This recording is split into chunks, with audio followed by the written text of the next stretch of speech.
Oh, we are getting warmed up out here. This is a video for you guys on the new printings of cards for the 99, not commanders, not legends, just regulars as it were.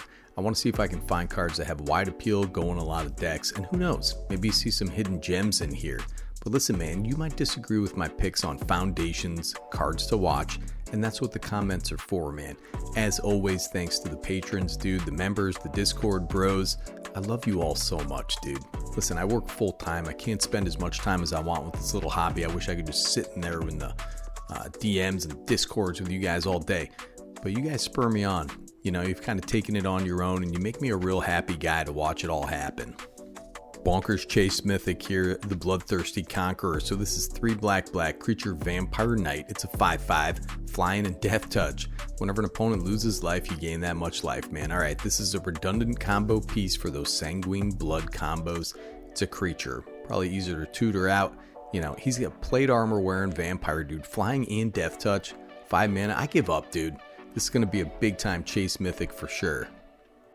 Mossborn Hydra. So this is 2 and a green creature elemental Hydra. It's a 0/0, has trample. This creature enters with a +1/+1 counter on it. Has landfall. Whenever a land you control enters, double the number of +1/+1 counters on this creature.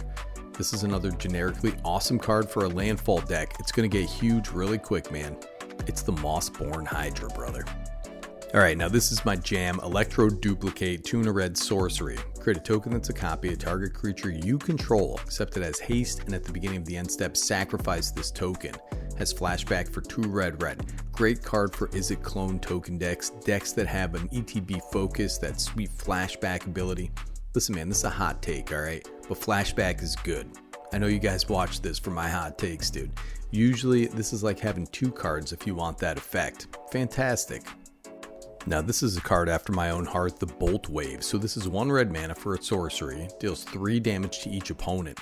I like cards like this for decks that double damage, decks that care about how much damage you're doing to your opponents. It's just a generally very efficient card. I love this for just a ton of decks, man. This is going to be a Nicky G staple going forward, I guarantee ya. The Fae Trickster, dude, are you kidding me? 3 and a blue, creature fairy wizard. It's a 4/2 with flash and flying. You may cast spells as though they had flash, man. This is great, brother. You're getting a beefy 4/2 flyer. How did fairies get so huge? It's pretty push, man. Vedalken Orrery doesn't fly, brother, unless you toss it at your opponent. The Rite of the Dragoncaller, 4 red enchantment. Whenever you cast an instant or sorcery spell, create a 5/5 red dragon creature token with flying. This is pretty pricey at 6 mana. Well, that's okay because people still play Shark Typhoon. This is pretty sweet evasion out there, man. These things are going to get huge. You're going to be casting a bunch of spells. You're going to make a whole army full of dragons. It's a win condition in those storm type of spell sorcery decks. I think I'm the only one salivating over this guy, the Archmage of Runes, 3 blue, creature giant wizard. It's a 3/6. Instant and sorcery spells you cast cost 1 less to cast. Whenever you cast an instant or sorcery spell, draw a card.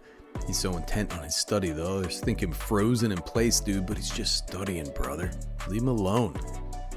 Am I the only one drooling over this guy? 90 cents. It's an Archmage Emeritus with a cost reduction, but you know, I get it.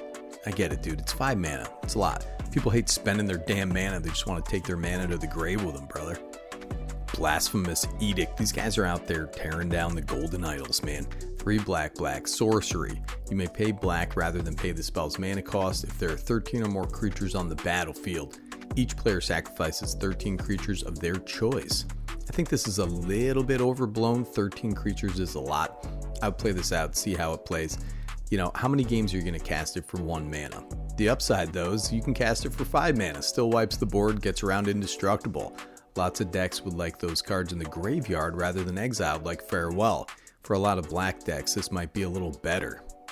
You got the old Pupperoo out here. 1 and a white, creature dog. It's a 2/2 with vigilance. Whenever 1 or more +1/+1 counters are put on this thing, put a +1/+1 counter on each other creature you control. This ability triggers only once each turn. They communicate via the universal language of treats, dude. They also like to lick inside your mouth.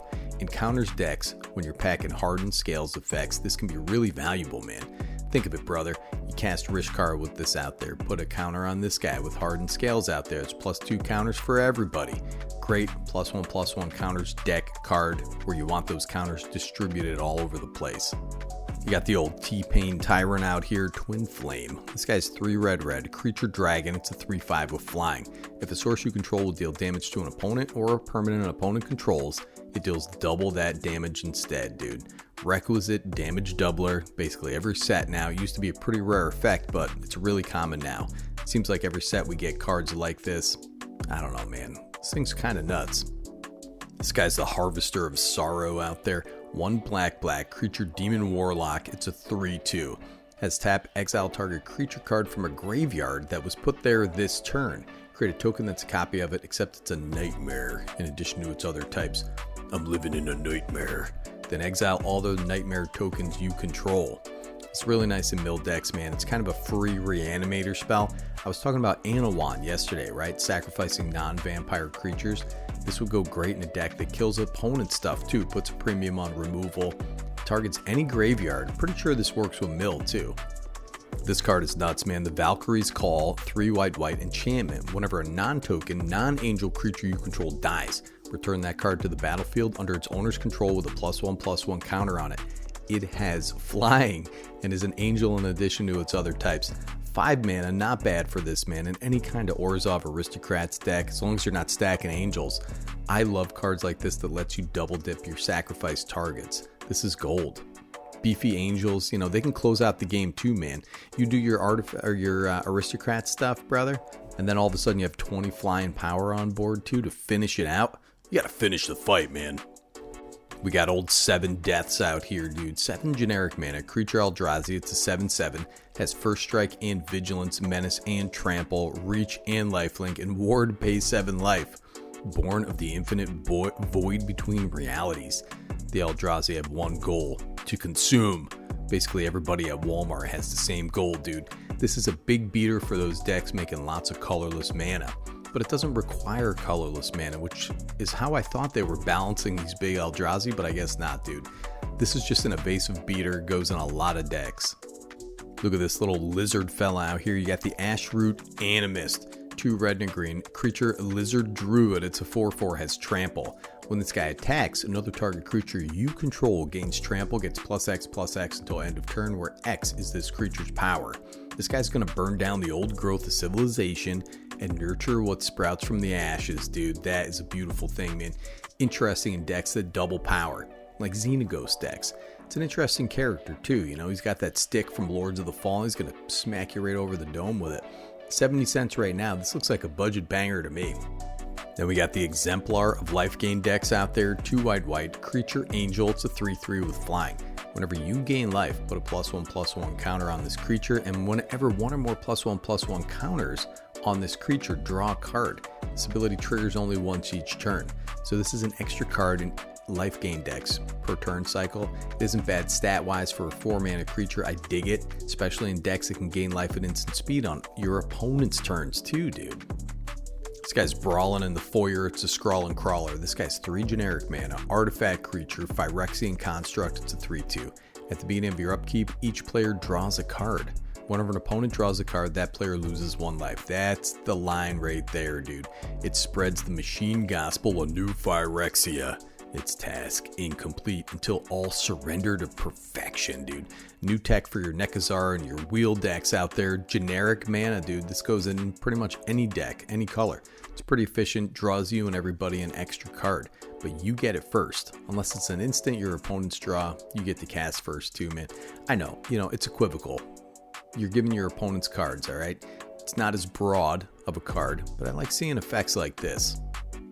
What do you think about this guy, the Scythecat Cub?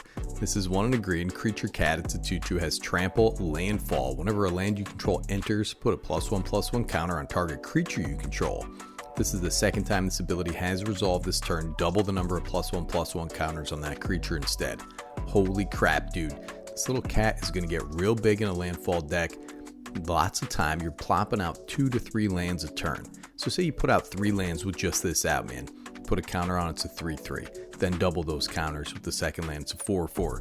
Third land, it's a 5/5. It's pretty nuts, man. Landfall decks, if this sticks out there, it's a 20/20 on turn 4, buddy. First cat I ever saw packing a shiv there. You see that, man? Yeah, man, definitely some interesting cards here. As usual, lots of mythics that are going to be pricey, unless you proxy them down, wink, wink, you know, but you have to know they exist, brother, and that's why I'm here. We are proxying here, man. I dig this set. Seems foundational, honestly. What do you guys think? Let me know in the comments below, and be kind to each other, because I love you. Nikki G, Better Commander, signing off.